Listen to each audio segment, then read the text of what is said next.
In the near future, a detective stands on trial accused of murdering his wife. He has 90 minutes to prove his innocence to the advanced AI judge he once championed before it determines his fate. Chris Pratt and Rebecca Ferguson star in the high-tech action thriller Mercy. Own it now on 4K, Blu-ray, and DVD.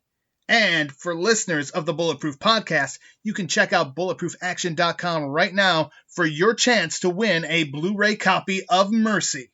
And now, on to this week's show.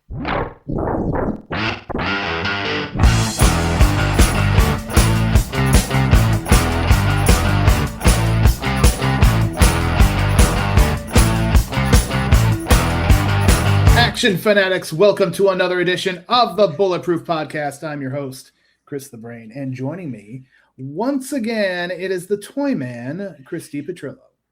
Here as always, but tonight feeling a little wacky for a certain somebody, as I'll let Brain do the intro. But yeah, some high energy tonight, paying tribute to a legend.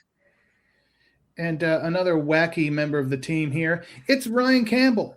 That's right, Brain. I had some DoorDash delivered in honor of our movie this evening. I actually think it's cheaper now with gas prices the way they are. Just use DoorDash. It very well could be. My plan of constantly door dashing for the past few years is finally paying off. Yeah, you're in good with them. Yeah, this is going to be a very special edition of the Bulletproof podcast because we are going to be wacky for Jackie. We are celebrating Jackie Chan's birthday here, both on the podcast and over on bulletproofaction.com. But you know what else is happening today as this podcast drops? Sniper No Nation is now available on digital. If you have not pre-ordered, you can just go right ahead and watch this baby. This one just, I'm going to tell you what, folks, you are not going to be disappointed. This one is got to be up there in the all-time sniper movies.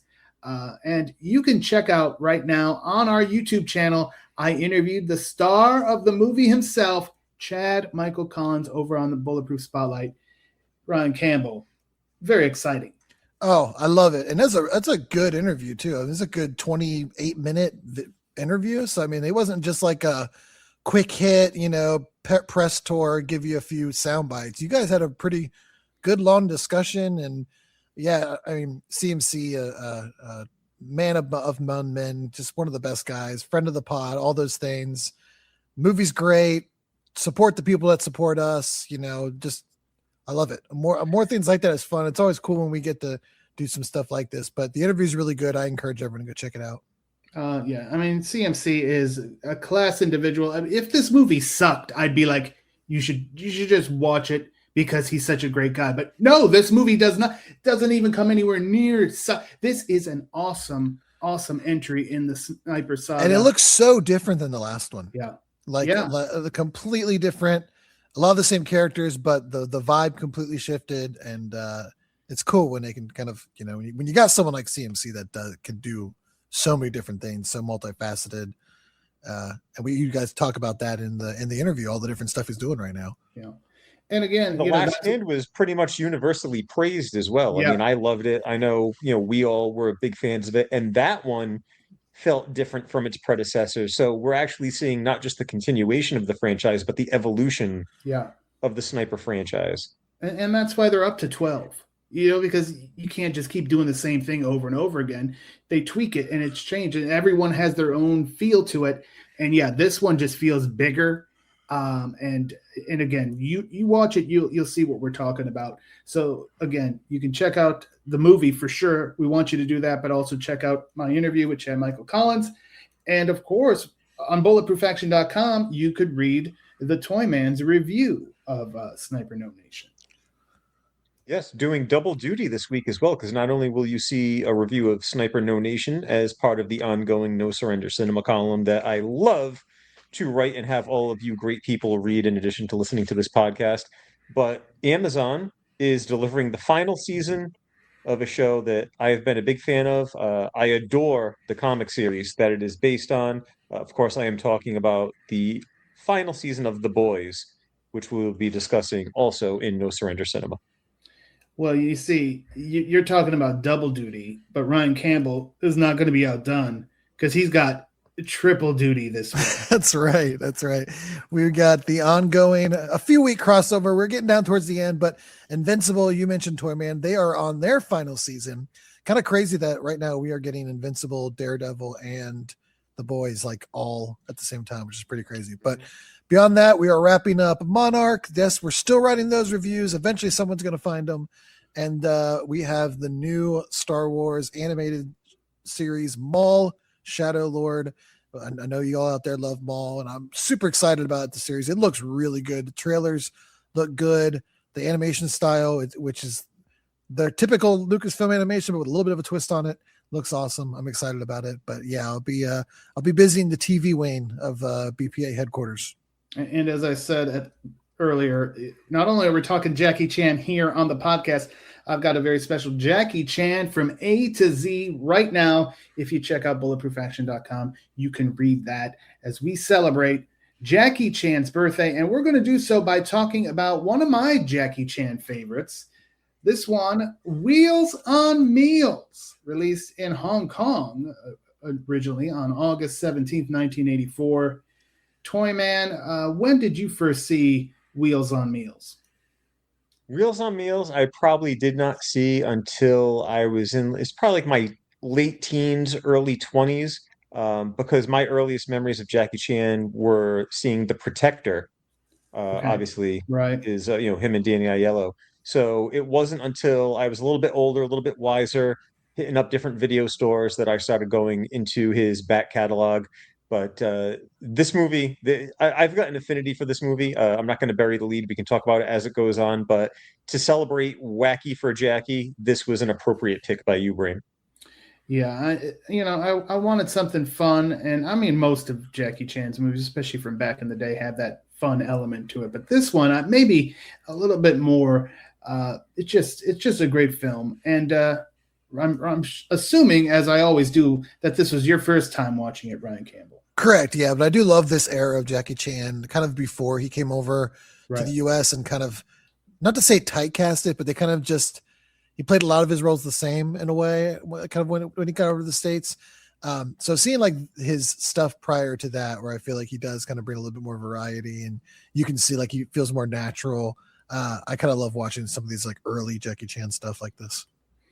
And this one, Toyman, not just has Jackie Chan, it's directed by Sammo Hung, another Hong Kong legend who's also in the movie.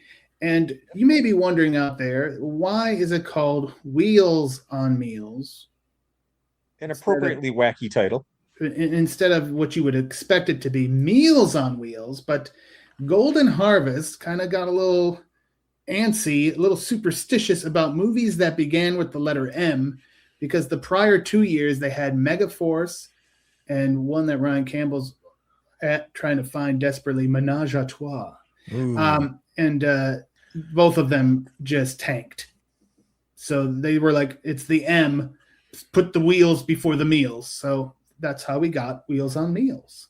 Why not just call it Food Fight?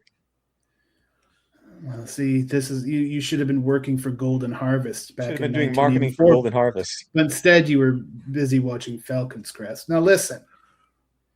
Well, let's get into it, because this all takes place in Barcelona, which is something you probably would not expect from a Jackie Chan movie either. But actually, Barcelona too, not just Right. Hong Kong location standing in for it. They actually did film in Spain.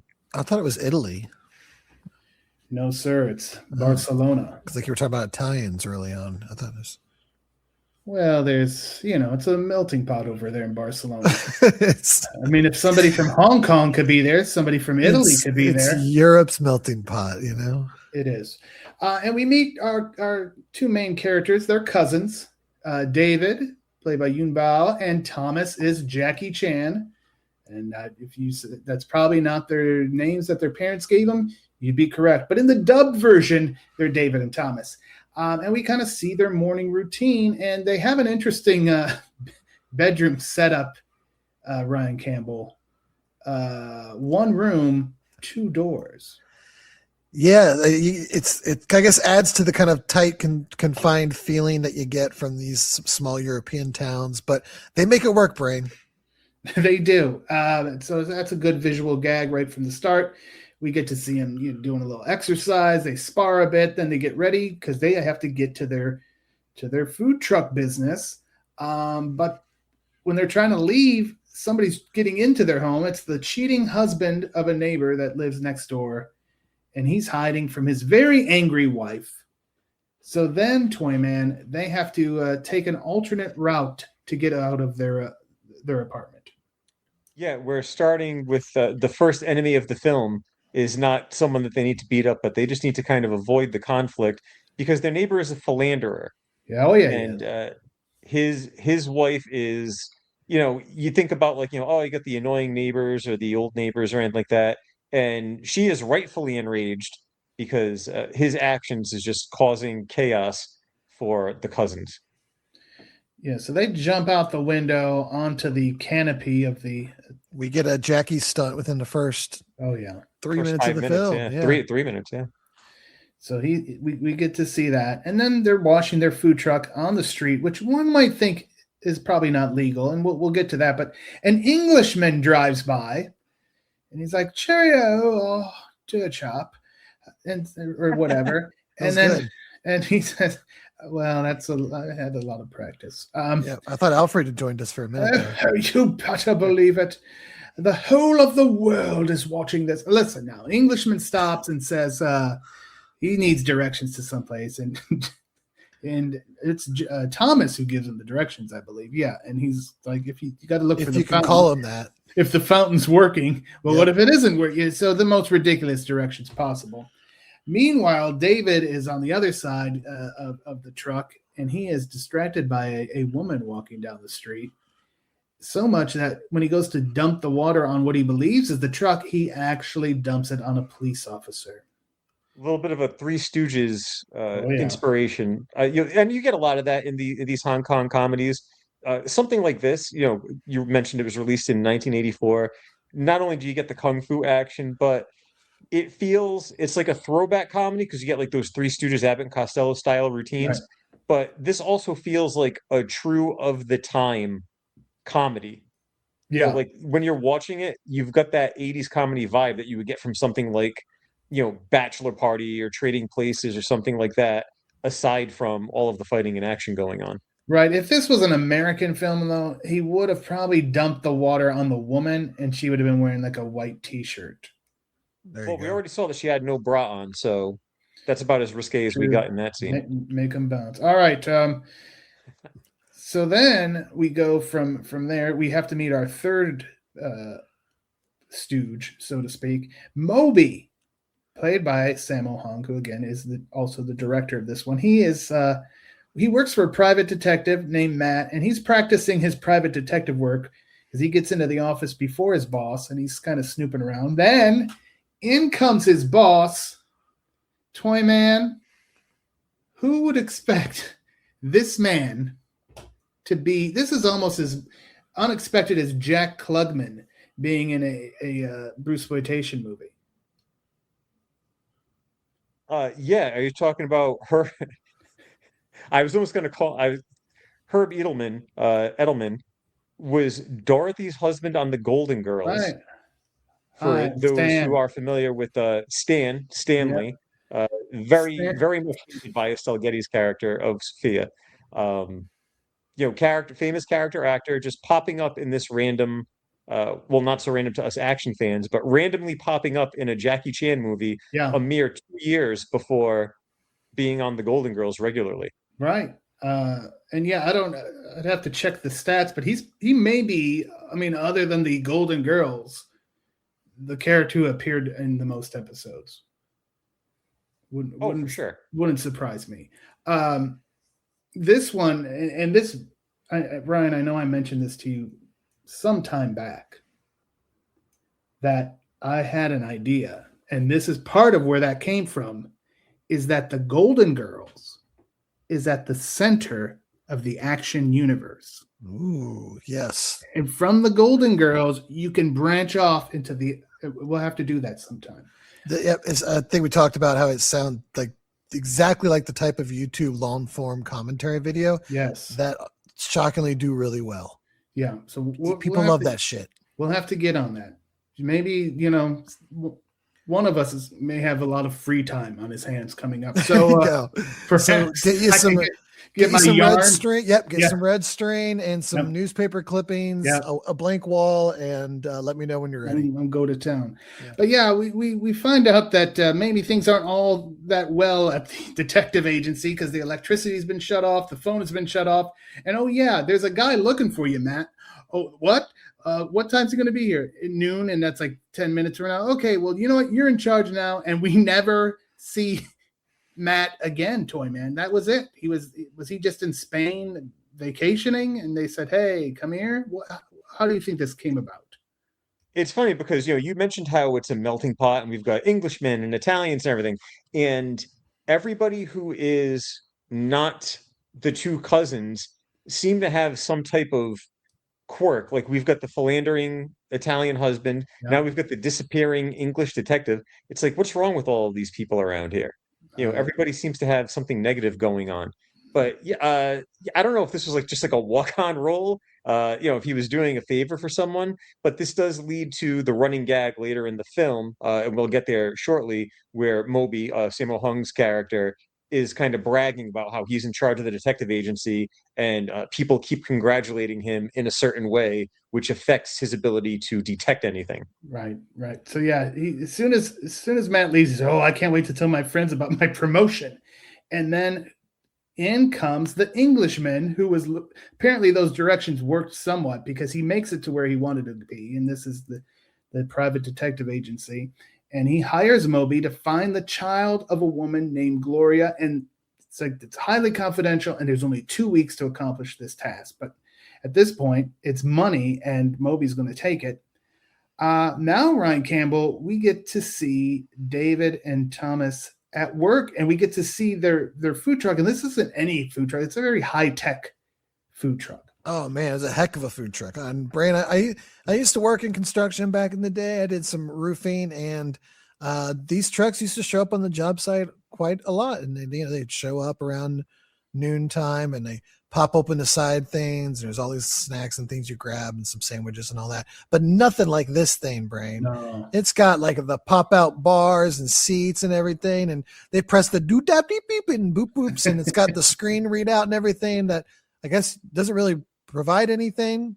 I guess it shows you what's opening, but you could just look and see what's opening. But very cool. And there's no explanation as to why they have this techie food truck, but it's very cool. It could be why they're not turning a profit. I would assume they put the overhead is pretty high on this truck. Yeah.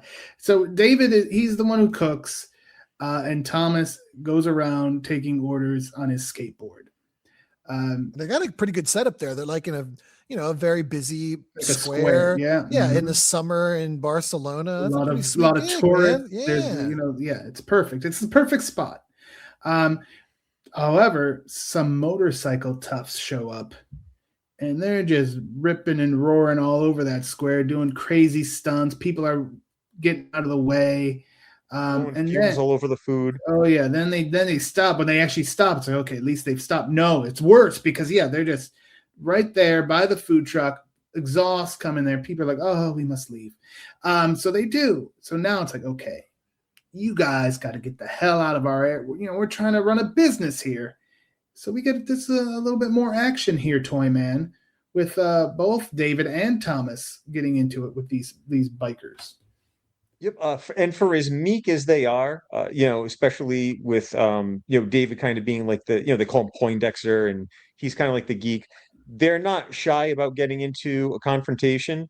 We get some jump kicking the toughs off of their bikes. And of course, as we mentioned, this is some comedy action. So the climax of the fight scene is another little silly banter between the last tough standing and the two cousins, where they send him packing with a slap on the back of the head after he throws up his hands in surrender, saying that his mom told him not to get into a fight. Perfect. Again, the tone of this film, they don't hide it. You know what you're getting here. So next up, we have to go visit David's father, who's in the mental institute. Because of course.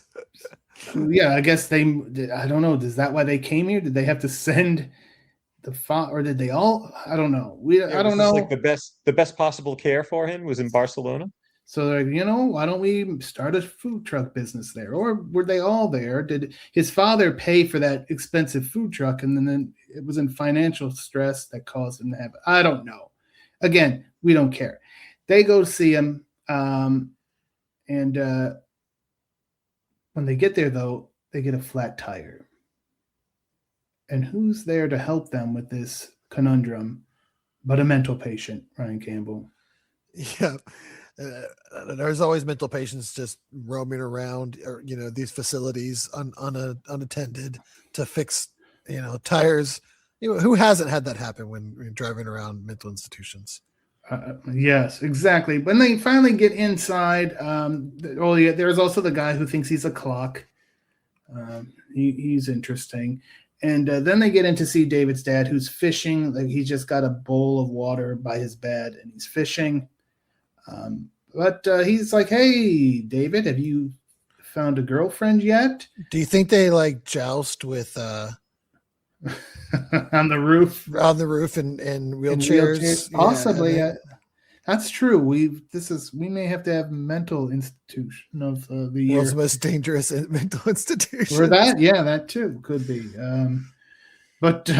Yeah, so we've got to tag that one appropriately. We don't want to we don't want anybody to think negatively of that. We don't want them to think that we're mocking the mentally ill. No, I mean there's three of us on here that are possibly could easily be checked into one of these facilities. I'm a phone call away, I can tell you that. Yeah. Exactly. I'm there. But yeah, then there's like, oh, wait a minute, what time is it? I have to meet someone, and he's going to meet Gloria. Is this the same Gloria that we heard about earlier from the Englishman? Could it be? Is it the one that Laura Branigan sang about? Very good, Toyman. Very nice. Great reference. No, for real. I won't go into the song, but you people know it if you know it. If you don't know it, it doesn't matter. Okay, so they go, and then while they're there to see this Gloria's daughter shows up, Sylvia. And Ryan Campbell, it seems that both of the cousins have a bit of an eye for Miss Sylvia. That's right. Who wouldn't? I mean, Sylvia, she drew my eye, that's for sure. Yeah, I would imagine she did. I started trying to do some kung fu moves around my room here to try to impress her. It didn't work. Yeah, Lola Fornicator is what Campbell was hoping her name was, but we'll get to that later. But now, after they've paid their visit, I guess they went during a slow period because they got to get back to work, and they're working to all hours because they're there in the night, and things are a little bit different in the square at nighttime. Ryan Campbell. Oh yeah, it's amazing that just one location can serve both purposes. There's almost like there's no actual red light district here in this city. It just kind of props up everywhere at night. But when the lights go down, the whores come out, Brain. And whores got to eat too. They do. They need their energy. That's right. As a wise man once said, the freaks come out at night. Isn't that right, Toyman? Want to sing another excellent song reference? I wonder who Houdini said that. Anyway, listen now. So yeah, Thomas is like, wait a minute. He sees Sylvia, what appears to be picking up a John. So is she a hooker? But when we see Sylvia and the John get up to a room, and it's looking like, oh, she's a hooker, all right. But then she goes and steals this guy's wallet. He realizes it almost instantly. He's chasing after her. And where does she hide? Of all the places that she could hide, she hides in the food truck. What are the odds? You think with all the high-tech gear that's on it, that they would have some type of an alarm or a sensor or something that would alert them to her presence? Yeah, that too. Yeah, they've got computer graphics that at the time it looked like the intro to the Mask cartoon, but they didn't have a spare tire or an alarm system. Horrible. But yeah, so she's there, and next thing you know, Ryan, they are inviting her home.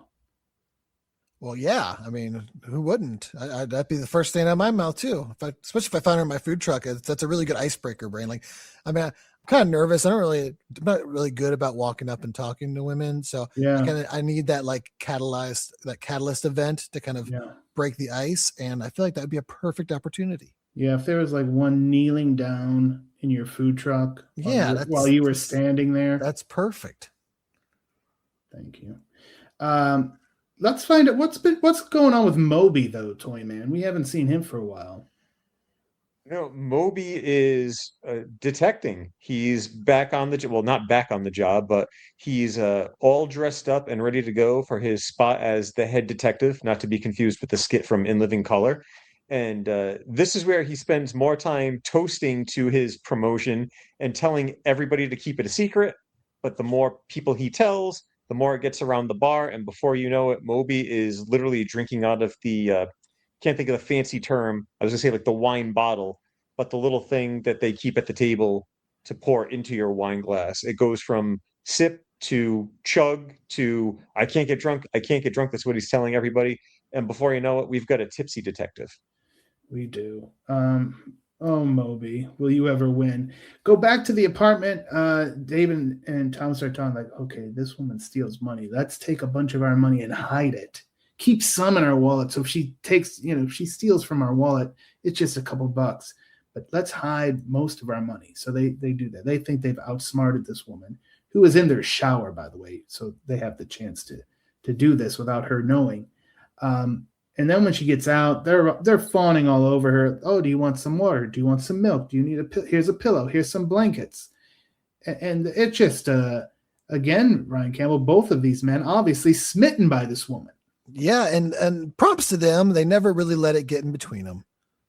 No, that's throughout the movie. They just kind of like they even have opportunities, and they're definitely a bros before hoes situation they got going on here. That's nice. That's very true. Maybe they can win the Bros Before Hoes award this year, if there's such a thing. There we go. The next morning, however, when they wake up, they find that their philandering neighbor, the car is missing, their money's missing, and there's no Sylvia. And then, as luck would have it, Sylvia, driving the car that she stole, gets in an accident with, of all people, Moby, who potentially may still have had some blood alcohol in his system there, Toyman. I don't know. I mean, he's a big man, but he was drinking a lot. Yeah, I was going to mention that, they call him Moby, and you would think that, Sammo Hung, obviously a little bit more heavy set. Right. Was that a play on Moby Dick, the whale? Like, ha, ha, ha, ha, here's the chubby guy. We're going to call him Moby. But no, the only trouble that Moby gets into is that Sylvia pickpockets him as well. Yeah. Speaking of Moby, the other one, you bald bastard, listen now. If anybody on this podcast looks like Moby, it's Toyman. Think so? True or false? Is Moby bald? I mean, he's a very famous, DJ musician. So I mean, I'll take that as a compliment. But truthfully, I've never been a big Moby fan, so I don't know how to take that. I will accept your compliment. Oh, he's bald. Okay. It wasn't a compliment, you bald bastards. Listen now. Well, then you know what you can do? Moby is 60 years old. Holy shit. Holy crap. Yeah, I mean, he peaked, what, was it like 26 years ago? Like early 2000s, 25, 26 years ago? Yeah. That's crazy. Mm-hmm. There's a nice little sidebar for everybody. Now, listen, I know it what does I'm look like Toyman. That's good. That's a good. Thank you. Thank you. Validation. So Moby realizes that his wallet's been stolen. He's not gonna jump. He's gonna follow. He's gonna use his private detective skills. He's gonna follow Sylvia back to her place. But when she gets there, there's some guys waiting for her, and they mean to do her harm. She drops her keys when she gets in. She kicks them out. They go under the door. Fortunately for her, Moby's out there. He uses them to get inside, and that distraction is enough to allow her to once again slip away, as she so often does. Yeah, she's made a lot of enemies, Brain. tough woman to pin down. She is. Moby then has another meeting with the Englishman. He gets an increase. And then he's like, all right, I know that my friends David and Thomas were seen with this mysterious woman last night. So I'm going to invite them out to this club, and I'm going to ask them about it. But they are not cooperative at all, Toyman. They don't want to help their boy Moby. No, they're friends, but they kind of see him as like this schmuck. Yeah. So they're like, we don't want to get involved in this mess. Like, leave us alone. We've got more important things to worry about. And it's more like Moby's kind of pleading for them because he doesn't want to disappoint his boss, who, again, we never see again. But he seems desperate to make this like a cut and dry case. He doesn't want any further issues. And that's why he's, kind of begging his friends for their assistance. And then David and Thomas end up running into Sylvia, who is being chased again. And then they think that David and Thomas are in on it, whatever she's in on. So now they have to evade the police. They make it back to the apartment. They find, they're asking, like, what's up with you? Find out she's not a hooker, but her mom, much like David's father, had a nervous breakdown. And now she's kind of been forced to provide for herself. A lot of those going around. It must be really tough to live in Spain. Barcelona, I guess, yeah. Maybe because people, if you don't say Barcelona, they get upset. I don't know, but it could be. But anyway, she had to provide for herself. So, of course, the only logical explanation would be steal. But they're like, no. We'll hire you. You could work at the food truck that doesn't make any money for us. Right. But that gives us an excuse to have a good old-fashioned montage, Toyman. If you've got an 80s film, you've got to have the montage. And while I don't think it's going to top things like the one that we saw when the Lambdas were renovating the house in Revenge of the Nerds, we get to see Sylvia at work with the food truck. The cousins are having fun. They're all smiling, laughing. They give her a little bit of like the googly eye because they're both obviously very smitten with her. They're forming a bond here. We're trying to establish that they're a trio now. They certainly are. But Moby, he sees Sylvia and he corners her and he's like trying to explain that he's been hired to get her and all, but she's like, and obviously she's had so many people, Ryan Campbell, coming after her. Oh yeah, she's made enough enemies and has so few friends where it's a safe assumption if someone's cornering her that they've got a reason to, want harm. So you can't blame her for reacting that way. She has a right to be paranoid for sure. And next thing you know, though, Moby and David are trying to save her because the real bad guys have now found her. And here comes Thomas. I don't know how he knew to come pick them up, but here he is in the food truck. And now we've got ourselves a car chase, Ryan Campbell. A very aerodynamic food truck, too. Yeah. It's very light. Oh, it's all that, and that's with all the equipment in there. That's what you pay the big money for. But yeah, Brandon, a really good car chase. Kind of one of the things this movie's known for. Like if you see clips pop up, it's usually from the car chase. But we get a lot of really cool shots and the agility of the truck. We actually get wheels that land on meals when the truck flies off of an overpass and lands into the biggest truck of oranges I've ever seen in my entire life. There's like 5 trailers on this truck that are just filled to the brim with oranges. And I guess there's also a Shane McMahon crash pad. Right. And then there's also ramps, I guess, leading up to the front of the truck. I don't know. Why would there be? Of course. But yeah, it's a really, really fun, energetic scene. And you get to see some cool driving on tight European streets and some cool cars. There's also a grandma that pulls off the most ridiculous J-turn I've ever seen. This little lady who loves her Mitsubishi, but then gets in it and backs up and pulls off a wicked J-turn. So lots of good stuff in there.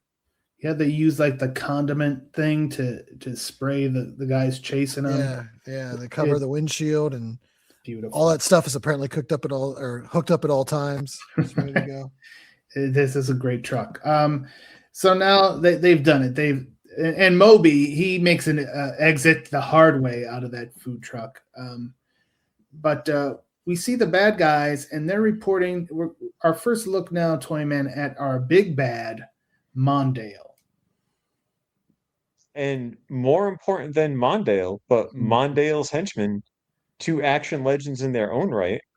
Oh We get yeah, to see Keith Vitali, who we recently talked about in the Super Fights episode, and the legendary Benny the Jet. And if I'm recalling correctly, and I believe I am, these two men actually squared off against each other at correct. the beginning of Black Creek.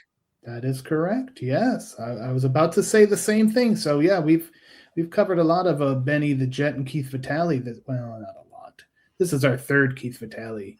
For a second Benny the Jet, we'll get some more. It's early in the year to have them pop up 3 times. I Yeah. think it's pretty. Yeah. No Retreat, No Surrender 3. I talked about his mentions in the documentary as well. So yeah, Keith Vitali's been getting a lot of play on Bulletproof Action in 2026. Well, there you go. Thank I God. think it says a lot about their status in the industry to get the call to kind of be in like a Hong Kong fight. Like that's a big. I mean, this is their bread and butter. This is the Jackie Chan fight team, stunt team, and they needed a few, I guess, right. Yeah, they need Legit some martial artists. Yeah, it's martial artists that aren't Chinese to play. You know, and they call you. That's a big. You know, you've made it, man. Indeed. And we go back to the apartment, and Moby somehow is there already because he's good at his job, apparently. He is pretty good at it. He manages to just pop up everywhere in this movie. He does. And he's like, there's two parties after Sylvia. I represent one of them. And then there's the guys trying to kidnap her. So they go to that, and next thing you know, there's bad guys, of course, at the apartment. They've tracked them down. So again, they use the shortcut out the window onto the canopy. It does not work out well for Moby. No, poor Moby. And next thing you know, we get Moby's like, he takes Sylvia, gets her out of harm's way, and we get the tease, Toyman. We get the tease of David and Thomas versus Benny and Vitali. And it's just a tease. Obviously, this is not going to be the end of the film. We've still got a ways to go. But it's enough that it makes you want to see more. This film is widely noted. Like Ryan said, you see a lot of the car chase, but you also see another fight from later on. And if you're familiar with that at all, this is the appetizer to what's coming in the finale. Indeed. And now David, Thomas, Sylvia, and Moby are on the run from these bad guys. They end up with the homeless. And they're hiding behind some of the huddled homeless people in like this tunnel. And the stench is so bad. They cannot take it, but they wisely, Ryan Campbell, use the homeless as like human obstacles because they just start throwing money around. It's a brilliant plan. It is. It goes back to a lot of the old movies where they just throw some coins in the square and all the peasants like cause a commotion and you either escape or cause a block. They kind of pull that old trick in a modern setting. Classic move. They then go meet the Englishman again, and he almost doesn't make it. But we find out he's actually the butler for Sylvia's father, who has passed away. And Sylvia is the sole heir to her father's. He was a count. So she's going to be royalty, basically. But there was a caveat. At the very least, stinking rich. Right. There's a caveat. If that's not claimed within 14 days of his death, it all defaults to her uncle, Mondale. There it is. So that's why. Let's not gloss over how there was a little bit of darkness in this lighthearted comedy. It wasn't just like, oh, my parents were in love and I never knew my father. Right. The Count raped the chambermaid, who was her mother, who is the girlfriend of the crazy father/uncle. Yeah. So it's that 6 degrees of separation. But that's the one thing that feels a little out of place in the film. Yeah. Like you could have done like this whole oh, he had an affair or he was in love with the maid and it was just like a one-night stand or something like that. And they actually use, the hard R, raped. And it's like, oh, okay, the Wheels on Meals is going there.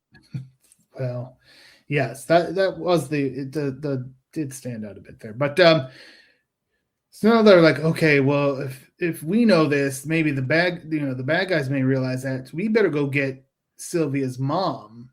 Here's the thing I didn't understand. Like, they had to have Moby act like a lunatic so then they could pick him up in this ambulance. Like last time, they just drove right into the mental institute. Why did they have to go through all these histrionics? And where did they get the ambulance, Ryan Campbell? Not important, Brain. I didn't think so. I didn't think Just so. lying around. This was pre 9/11. Security was lax. Okay. Very pre. Okay. When they arrive at the mental institute, they find out that Gloria and David's dad are now engaged. That means Mazel tov. David and Sylvia are like step siblings. David takes it hard too. Yeah. He's like, I can't marry my stepsister. I mean, if you look online, Brain, there's a Where are you looking? Where are you looking, Ryan? There's a market for that kind of stuff. Where are you looking? Does it begin with a P and end with a B? What is it? One of them. This is one of them, Brain. But okay. There's a market for that. So David needs to, it's okay. It doesn't mean it's the end. Moving on. It only gets worse though, because then when they try to leave, there's a bulldozer blocking the gate. The ladies are taken out of the ambulance. It's all an elaborate trap set by Benny the Jet and Keith Vitali, who have no names other than Mondale's henchmen. So we will continue. I like Thomas's plan to just punch the bulldozer out of the way. Yeah. Just shockingly, it doesn't go well. No, it doesn't work. But from there, I guess they ascertain that the ladies have been taken to Mondale's castle, Toyman. Not to be confused with Eureka's castle. No, or Takeshi's castle. I wish I was confused with that. I would love to see Jackie Chan trying to run up those giant paper mache boulders coming at him. He'd be good at it. He would have probably done quite well. So yeah, now they got to get inside. David gets in there, but he gets like captured almost seemingly instantly. I feel like I looked away and David was just captured. Meanwhile, Moby and Thomas they're trying to make their way in. Thomas is like, oh, we could climb the tree. Moby's like, elephants don't climb trees. They're going back and forth. But eventually they too get inside. And who do they run into but Gloria? And she's got this big old-timey dress on. And they're like, okay, we're going to use this to get into the dining hall where we know they've got David, they've got Sylvia. Everybody's in this dining hall. They think they're getting in there undetected, but this is Mondale. He's expecting everybody. He's on top of it. He's a step ahead. He set the trap. Yeah. He knew they were coming. So everyone, though, they have some dinner, and then next thing you know, the time for eating is over. The time for fighting is coming. Send the ladies to the dungeon because we now have 3 final fights. What a gentleman. Indeed. Yeah, you can say a lot of bad about Mondale. I like a bad guy that handles that. We can have a nice meal and enjoy each other's company, and then down to business. It's mind games. Yeah, he's not poisoning them or anything like that. It's almost like he's kind of fattening them up for the kill. Yeah, very good point. But yeah, so we get everybody. You got 3 main bad guys. You got 3 heroes. It makes sense that the math always works out in these cases. And you've got David taking on Vitali. You've got Moby taking on Mondale. They do a little fencing. And then Toyman, one of the best fights in cinematic history. Jackie Chan versus Benny the Jet. Just such a great fight scene. A lot of Jackie's later work has... I want to say it kind of overshadowed this one as far as, in mainstream eyes, or at least mainstream United States eyes, because people are more prone to his big budget stuff that came out in the, mid 90s, up through the 2000s. But if there was one Jackie Chan scene that you need to watch, it's not him goofing off with Chris Tucker as much as I love Rush Hour. It's not even any of his stunts where you're like, what the hell did he just do? Did he just really do that? You've got to go and watch the fight between Jackie Chan and Benny the Jet, 2 bona fide legends. This was 42 years ago. I've seen this fight numerous times, and it still just it hits you hard every time you watch it. Just an excellent fight scene. Ryan Campbell, your first time watching it. Yes, definitely. And again, kind of like I mentioned, it felt like when he came to the States, you didn't get fight scenes like this. Like they would not not that they weren't entertaining, but they kind of had that Jackie Chan gimmicky to it. Like he's bouncing around and like making mistakes and like using the environment and everything. Not just like a straight up, two badasses martial arts fight scene. Like, because he didn't do a ton of those once he came over to the States. So getting to see that here, just two of the best of all time, like you said, going at it. And who'd have thought it being like in a kind of a goofy buddy cop, Euro trip movie. It'd be like if Euro Trip just had one of the most legendary fight scenes ever at the end of it. Euro Trip has a lot of legendary scenes. But it does. I guess the closest to a fight scene would be when he beats up the robot guy. He didn't care for him. But anyway, we get kind of a bit of a Three Musketeers finish with all our heroes. And next time we see him, it's just back to work. We see David and Thomas working the food truck. Then pulling up into the square, it's Sylvia. And perfect, because David can't stop thinking about this, is doing his stepsister, because he went to the site that begins with a P and ends with a B. So she shows up, and wouldn't you know it, she's looking for a summer job. That's smart. I'm going to say something right now. If somehow I ever won a bunch of money or inherited a bunch of money, I would, I'd probably be like, I could still work, but I would want to work with like my friends or do something fun. Because you won't have to worry about how much does it pay, what's the blah blah blah. No, I'm just going to have fun because I know I've got a shit ton of money in the bank. What do I care? So stay active, get out of the house. Right. Like an action movie website with your friends, something like that. Exactly. The only problem with that is we'd burn through that money pretty quick. Indeed. There's no money. There's no money, folks. Please. No, I'm not going to ask you for money. Well, maybe. No. I mean, if there's any eccentric millionaires or billionaires out there listening that want to just, I'm not even going to ask for a bunch. You give me like about 50 grand a year so I could research movies with bastards in them and write a book about all the movies with bastards in them. That's all I'm asking for.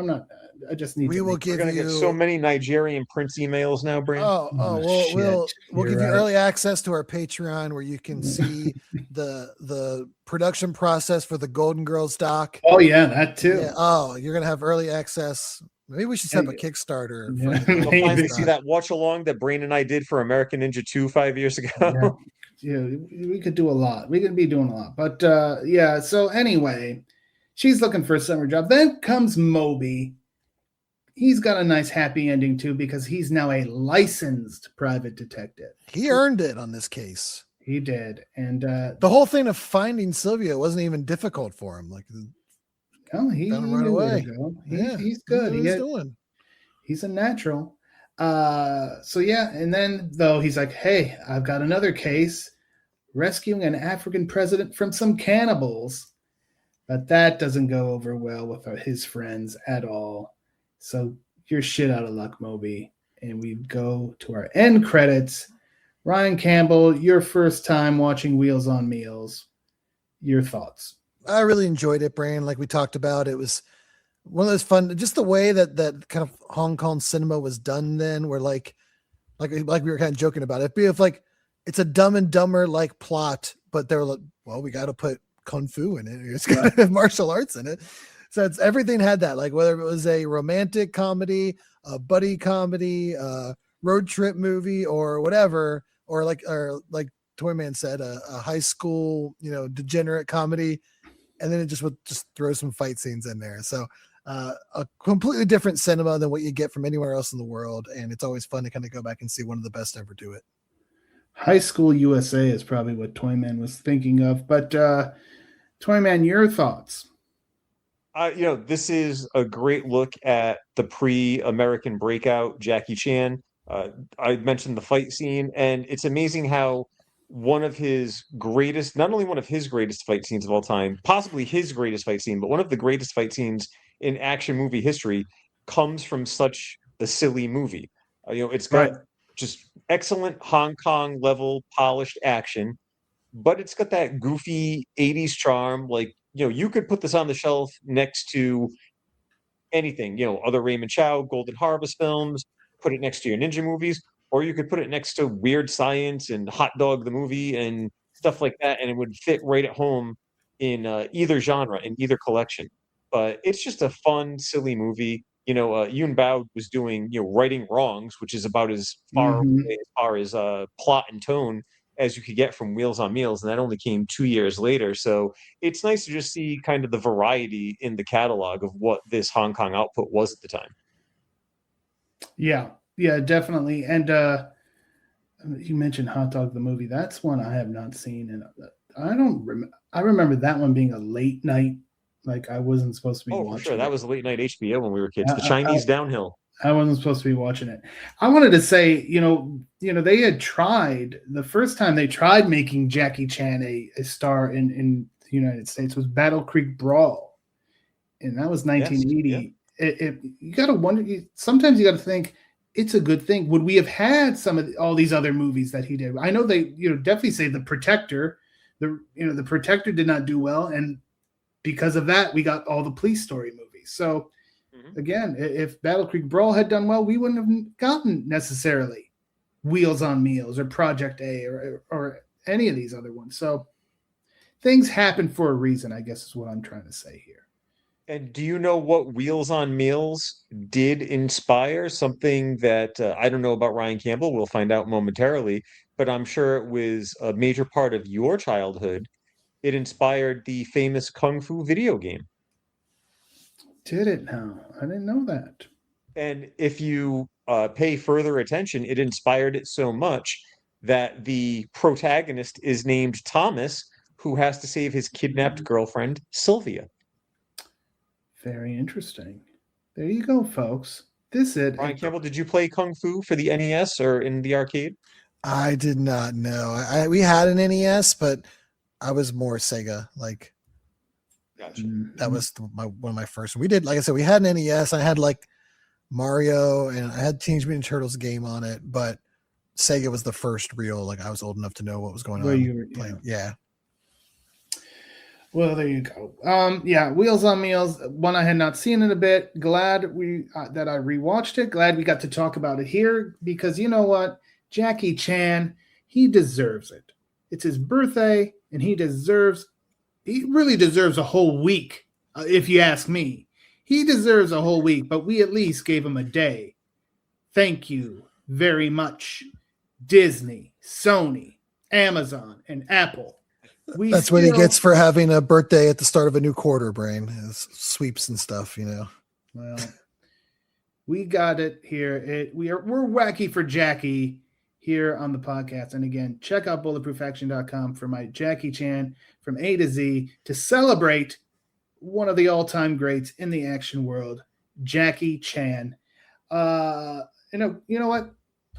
You can go on social media and follow us. We're at Bulletproof Pod on X and Blue Sky, at Bulletproof Action on Instagram and Facebook. We're on Letterboxd. We're Bulletproof Pod over there. You can also follow me on Letterboxd, Chris the Brain, and the YouTube channel, Ryan Campbell. We mentioned it earlier. We got a brand new CMC interview, and we might have a Golden Girls thing at some point. That's right. That's gonna be our goal this summer. We're gonna work on that Golden Girls doc.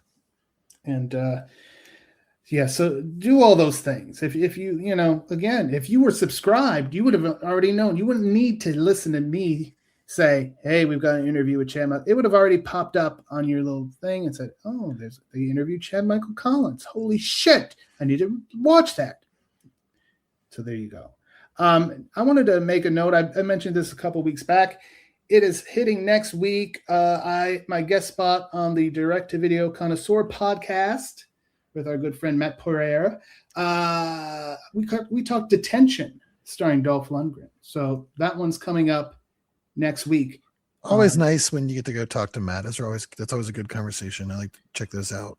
Oh yeah, and it's a long one. So get your popcorn popped.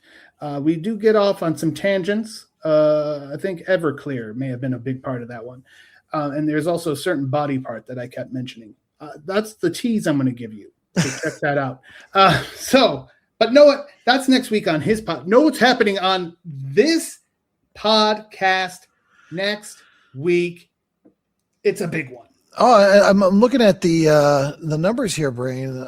If this particular episode is 199, that would mean That's And right. next week. That's right. It's a milestone one. It is episode 200, and we are going to be talking about 1974's Death Wish, starring Charles Bronson, Toyman. We're going to get gritty in New York City. Is the one that started it all, and it led to the epic canon sequel, Death Wish 3. But we have talked about Charles Bronson quite a bit in articles. We've talked about him on the podcast. Everybody by now should definitely know about our love for Death Wish 3 and just its over-the-top explosive entertainment. But that first film, a hardcore look at what it means to be a vigilante, and Charles Bronson certainly carrying the film with more charisma than Robert Ginty in The Exterminator. We're going to look at a true classic. I know we've had a lot to say about Charles Bronson over the years, but what better way to hit that 200 mark than by going back to 1974 and looking at where the legacy and the legend of Paul Kersey came to be. Not just the legacy of Paul Kersey, but I mean, you could argue without Death Wish, this podcast and the site aren't even a thing. I mean, that a lot of the early discussions and passion for action movies that eventually led to like, hey, well, we should, write some articles. Let's do a website. Probably isn't there without Death Wish, even if it wasn't like the first one we ever covered. The passion it ignited is what led to something like this. Oh yeah, my Charles Bronson fandom is what caused Chad Cruz to reach out and see if he could get me to do all the work on this thing. And and you made a Death Wish to. Yeah, I did, and here we are. So we're at episode 200.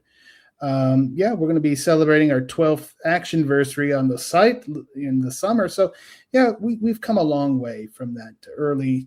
Hey, you like action movies? So do I. Let's talk about them. Let's write about them. Let's do things. Okay. So there we are. Maybe, speaking, it is episode 200. Maybe I'll see if Chad Cruz could join us for such a milestone thing. Probably not, but we'll try. We will try. It would be very Chad Cruz to not show up for episode 200, but then show up for like 202 and we're covering some random ass movie. He'll show up for that. Yeah. It's very Chad. That'd be very Chad Cruz. Olivier Gruner. Yeah, that could be episode 202, to be quite honest. But I have a couple ideas in mind as we go on. But that's going to be next week, episode 200. I cannot believe it. That's a lot of episodes. But we're going to do it, and it's going to be a fantastic time. The Death Wish pods that we've done in the past for the sequels have all done quite well. Will that drop on your birthday? It'll be pretty close, won't it? That's the 14th. The next week, 201 is on my birthday. So. Okay. From where we're recording this and when this comes out, and then I thought the week after that, that's what I was trying to think about how pushed out it would be. But I guess you are right. You're correct. Yeah. This one will come out April 14th will be episode 200, as this is dropping on April 7th, which again is Jackie Chan's birthday. So again, happy birthday, Jackie Chan. We're wacky for Jackie here on the Bulletproof podcast. Anything else before we go? Before Ryan Campbell goes wacky for Sylvia. There we go. and a site that begins with P and ends with B. Indeed. Is that where you're heading right now? Is it already queued up? I don't know. This Lakers game is not looking very good, so that might be where I head. I don't know. Oh, thank you. Toyman, do you have anything you want to add to that? I'm just gonna go in the opposite direction and just continue to plug No Surrender Cinema. You're gonna get that double whammy of the new Sniper No Nation, featuring friend of the site Chad Michael Collins, and the return of the OG Tom Berenger, as we have seen in the trailer, playing Brandon Beckett's father, obviously, right there. So you are going to want to check out my review. I will keep spoilers to a minimum. And same goes for the season premiere of The Boys. If you have not checked out my discussion on the season premiere of Daredevil Born Again Season 2, that is up there. The No Retreat, No Surrender documentary was discussed recently. And for some reason, I love you folks, and I'm guessing that you love yourself some Billy Zane, because that Survival Island review from 7 years ago is still striking a chord with all of you. So thank you for going back into the archives and bringing that one back up month after month. You know, you said you were going to go in the opposite direction of Ryan Campbell, but some might say you were just pleasuring yourself talking about your columns. But that's what some might say. I didn't say it. Some might say it. But yeah, thank you everyone for checking things out. Especially this. I love when the random stuff. We didn't have enough of that random stuff last month. That just like, why? The stuff that did well, other than like survival, it's like, okay, I understand why this did well. I understand why that did well. But why? You need those guys. You need those articles to come off the bench and do some numbers for you every once in a while. So you never know where it's going to come from. Indeed, and we need. So maybe we'll have more of that here in April. We'll find out. Again, thank you, gentlemen. It's been a wonderful celebration of Jackie Chan. Have I mentioned, folks, it's Jackie Chan's birthday and that we're wacky for Jackie, and that he should have had a whole week, but he said he gets a day. I mean, the best laid plans, they say. But yeah, wacky for Jackie. Happy birthday, Jackie. Happy podcast listening to all of you. And you know what? Thank you. We'll see you for 200. Yep, 200. Stay tuned for more. Episode 200 next week of the Bulletproof Podcast.